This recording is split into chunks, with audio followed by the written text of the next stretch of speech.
నమస్కారం.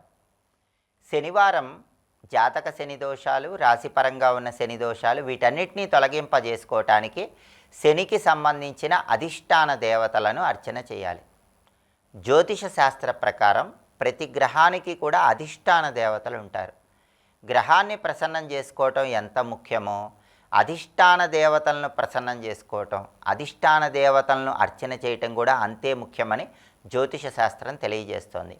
ఒక గ్రహాన్ని తొందరగా ప్రసన్నం చేసుకోవాలంటే, ఒక గ్రహానికి సంబంధించిన దోషాల నుంచి తొందరగా బయటపడాలంటే ఆ గ్రహానికి ఎవరు అధిష్టాన దేవతలుగా ఉన్నారో చూసి ఆ అధిష్టాన దేవతలను అర్చన చేస్తే ఆ గ్రహం తొందరగా ప్రసన్నమవుతుంది. ఆ గ్రహ దోషాల నుంచి తొందరగా బయటపడచ్చని జ్యోతిష శాస్త్ర గ్రంథాలన్నీ తెలియజేస్తున్నాయి. నవగ్రహాలలో శనైశ్వరుడికి 3 అధిష్టాన దైవాలు ఉన్నారు. ఆంజనేయ స్వామి, వెంకటేశ్వర స్వామి, పరమేశ్వరుడు. ఈ 3ని శనివారం పూజిస్తే భయంకరమైన శని దోషాలన్నీ తొలగిపోతాయి. జాతకపరంగా కానీ రాశిపరంగా కానీ ఏ శని దోషాలున్నా వాటి నుంచి తొందరగా బయటపడవచ్చు. అందుకే శనివారం పూట పంచముఖ ఆంజనేయ స్వామి ఆలయ దర్శనం విశేషమైన శుభ ఫలితాలను కలిగింపజేస్తుంది. ఎందుకంటే దీన్ని ఆంజనేయ స్వామి వారి విశ్వరూపంగా వర్ణించారు. అందుకే తీవ్రమైన శనిపీడలు ఉన్నవాళ్ళు శనివారం పంచముఖ ఆంజనేయ స్వామి ఆలయ దర్శనం ఒక్కసారి చేసుకుంటే అద్భుత ఫలితాలు కలుగుతాయి. పంచముఖ ఆంజనేయుడు అందుబాటులో లేకపోతే ఆంజనేయ స్వామికి సంబంధించిన ఏ రూపమైనా సరే శనివారం దర్శనం చేసుకొని 41 ప్రదక్షిణలు లేదా 21 ప్రదక్షిణలు లేదా 5 ప్రదక్షిణలు లేదా 8 ప్రదక్షిణలు చేయండి. శని దోషాల నుంచి బయటపడవచ్చు. ఆంజనేయ ఆలయంలో దీపాన్ని వెలిగించుకుంటే మంచిది. ఆంజనేయ స్వామికి శనివారం పూట ఎరుపు రంగు పుష్పాలతో, తమలపాకులతో అర్చన చేయించుకుంటే కూడా ఉత్తమ ఫలితాలు కలుగుతాయి. శని దోషాల నుంచి బయటపడవచ్చు. అలాగే ఆంజనేయ స్వామికి సంబంధించిన ఒక శక్తివంతమైన మంత్రం ఉంది. ఆ మంత్రాన్ని శనివారం ఆంజనేయ ఆలయ ప్రాంగణంలో కానీ గృహంలో కానీ పఠించినట్లయితే తీవ్రమైన శని దోషాల నుంచి బయటపడి సమస్త శుభాలను సిద్ధింపజేసుకోవచ్చు. ఆ మంత్రం ఏంటో ఇప్పుడు మనం చూద్దాం. ఓం హరిమర్కట మర్కటాయ స్వాహ, ఇది మంత్రం.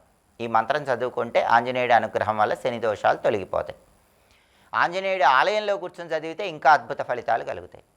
అలాగే శనివారం సందర్భంగా కలియుగ ప్రత్యక్ష దైవమైనటువంటి వెంకటేశ్వర స్వామి ఆలయానికి వెళ్ళి తులసి మాలికను సమర్పించడం, ఆలయంలో ప్రదక్షిణలు చేయటం, వెంకటేశ్వర వజ్రకవచ స్తోత్రాన్ని వెంకటేశ్వర స్వామి ఆలయంలో కానీ ఇంట్లో కానీ పాటించడం ద్వారా సంపూర్ణంగా శని బాధల నుంచి బయటపడవచ్చు.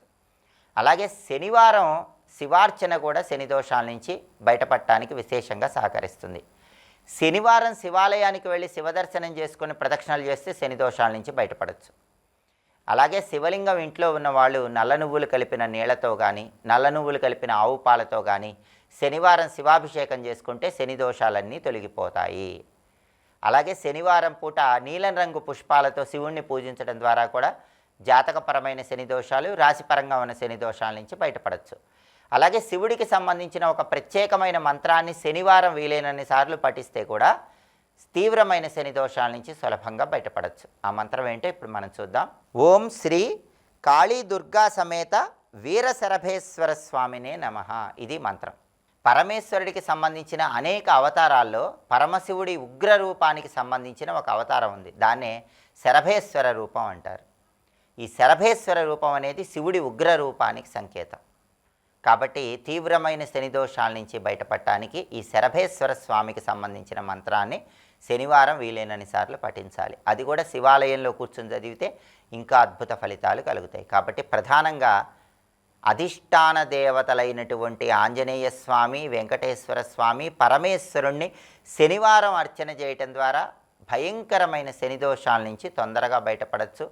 జాతకపరంగా శని మహాదశ, శని అంతర్దశ, రాశిపరంగా ఏలినాటి శని, అష్టమ శని, అర్ధాష్టమ శని, సప్తమ శని, కంటక శని, వ్యయ శని, ఎలాంటి దోషాలున్నా వాటి నుంచి బయటపడటానికి ఆంజనేయ స్వామికి అలాగే శరభేశ్వర స్వామికి సంబంధించిన ఏ మంత్రాలు పఠించాలో ఇంకొకసారి చూద్దాము. మరి ఆంజనేయ స్వామికి సంబంధించిన ఓం హరిమర్కట మర్కటాయ స్వాహ, ఈ మంత్రాన్ని ఆంజనేయ ఆలయంలో కూర్చొని చదివితే శని దోషాలు తొలగిపోతాయి. అలాగే పరమశివుడి ఉగ్ర అవతార స్వరూపమైనటువంటి శరభేశ్వర స్వామికి సంబంధించిన ఓం శ్రీ కాళీ దుర్గా సమేత వీరశరభేశ్వర స్వామినే నమః, ఈ మంత్రాన్ని పఠించడం ద్వారా సంపూర్ణంగా శరభేశ్వరుడి అనుగ్రహం కలిగి శని దోషాల నుంచి బయటపడవచ్చు. సమస్త శుభాలను సిద్ధింపజేసుకోవచ్చు. స్వస్తి.